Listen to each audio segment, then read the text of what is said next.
Good afternoon, ladies and gentlemen. Allow me to set the scene. George Frederick Street, lawyer, college administrator, public servant, and politician, was born on the 21st of July, 1787 in Burton, New Brunswick, fifth of 12 children of Samuel Denny Street and Abigail Freeman. Although George Frederick Street's father has served with the British forces, received a large land grant in Sunbury County, New Brunswick, and sat in the Provincial House of Assembly, he was of English birth and was never a member of the inner circle of American-born loyalists who monopolized patronage in the early Brunswick. Repeatedly, he was passed over when vacancies occurred on the bench in favor of loyalists who were junior to him at the bar, much to his children's chagrin. Since he lacked access to patronage, he sought to provide his children with a superior education and sent two of his sons, John Ambrose Sharman and George Frederick Street, to study law at the Inns of Court in London. George Frederick attended the Inner Temple in 1808 and practiced as attorney at the Court of King's Bench until 1818, when he married the daughter of a major in the Royal Fencible Engineers and returned to New Brunswick to join his father's practice in Fredericton. Because of his English experience, he was allowed to appear at New Brunswick courts, even though he was not formally admitted to the provincial bar as a barrister until 2 years later. Fredericton was little more than a village in 1820, and the competition for business among its handful of lawyers was intense. The main rivals of the street were Attorney General Thomas Wetmore and his son George Ludlow Wetmore. Since the Wetmores were members of the Loyalist elite, relations between the two families were not cordial. George Ludlow Wetmore, lawyer and office holder, was born December 26, 1795 in Gagetown, New Brunswick, eldest son of Thomas Wetmore and Sarah Peters. As the eldest son of the Attorney General of New Brunswick, George Ludlow Wetmore had a promising future. He studied law with his father, was admitted to the Supreme Court as an attorney, and on the 18th of June, 1816, he was appointed clerk of the House of Assembly. After becoming a barrister on the 2nd of March, 1819, he entered into a partnership with his father in Fredericton. Their major competitors at the bar were Samuel Denny Street and his son George Frederick Street. Samuel Denny Street had long resented his exclusion from the inner circle of American-born loyalists who monopolized government patronage, and in 1800 had fought a duel with John Murray Bliss, whose son, George Pigeon Bliss, was to marry John Ludlow Wetmore's sister Sarah in 1819. The animosity between Street and the Loyalist elite was passed on to the second generation.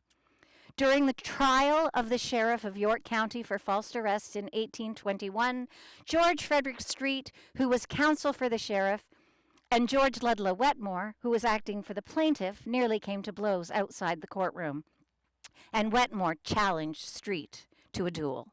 The trouble began with a lawsuit in which they were on opposite sides. The quarrel began innocently enough with a simple case of mistaken identity.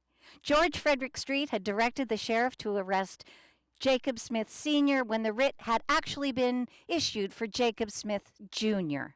The senior Smith, who was not on good terms with his son in the first place, was understandably annoyed by the mistake, charged the sheriff with false arrest and imprisonment, engaging the services of George Ludlow Wetmore.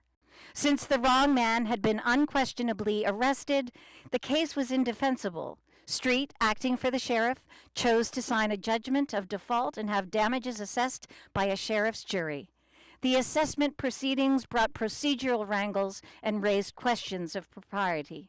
And by the time the court adjourned on September 29, 1821, both attorneys were in foul temper. Legal language was followed by language of personal and profane style. Blows may have been exchanged.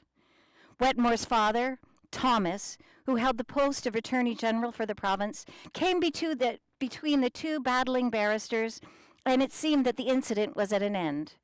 For George Frederick Street, however, it was far from settled. I quote, "Feeling that his honor had been slighted, Mr. Wetmore sat before the hearth that evening. The young lawyer's anger blazed as brightly as the fire in front of him. He was oblivious to the sounds of his pregnant wife with her fourth child, setting the children in for the night. Street's insults and the raised hand consumed him until his thoughts took a dangerous turn. At 11 o'clock the next morning, Street answered a summons to his door to find John Winslow acting as second for Wetmore with a formal challenge to a duel. Surprised and shaken, Street nonetheless agreed to meet Wetmore, provided that the contest be fought near Fredericton and as soon as possible. Mr. Street suggested pistols, and Mr. Wetmore agreed. In secrecy, the two men met early in the morning, October 2nd, 1821, at Maryland Hill, 4 miles outside Fredericton. Although dueling was an established practice in Europe by the 1800s and was not unknown in New Brunswick, it was illegal by 1821. Accordingly, the impending meeting was only to known between the principals and their seconds. The wives and children involved were blissfully unaware that 2 lives were hanging in the balance. The site for the duel was on the farm of Mr. Segee, close to New Maryland settlement and a few miles from Fredericton. The time was between 7 and 8 in the morning, the traditional time for such affairs, hence the term pistols for 2, coffee for 1. That alluded to the time. Each dueler had a second, a man whose duty was to ensure fairness and prepare weapons. Acting as second for Mr. Street was Mr. Lieutenant Davies of the 74th Regiment. John F. Winslow, who became the High Sheriff of Carleton County, acted for Wetmore. The 4 men stood in the shelter of a small wooded area. Wetmore and Street removed their jackets.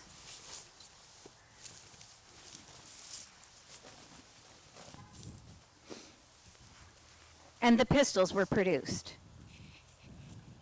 And the seconds loaded them. The weapons were long-barreled of .58 caliber. The ball weighed about 2/3 of an ounce.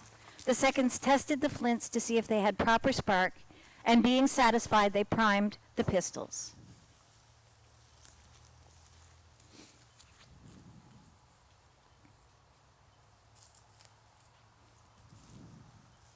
The seconds stepped off 9 paces.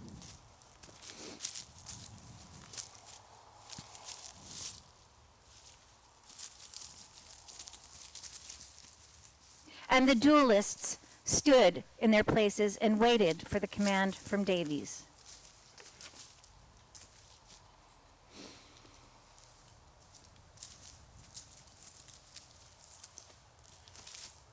Pistols at your side until ordered to fire. When ordered, raise your arm as quickly as possible and fire without aiming or pausing. Fire! Both men missed. It is said that Street had possibly fired toward the ground, knowing that Wetmore had a young wife who was pregnant with child. The seconds urged Mr. Street and Mr. Wetmore to stop, that they had proven their honor, but their pleas were in vain. In a case such as this, it is required for dueling etiquette for an exchange of weapons. The seconds exchanged the weapons.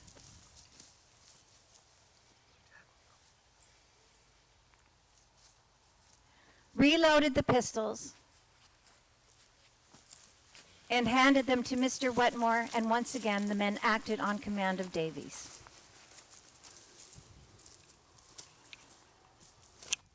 Pistols at your side until ordered to fire.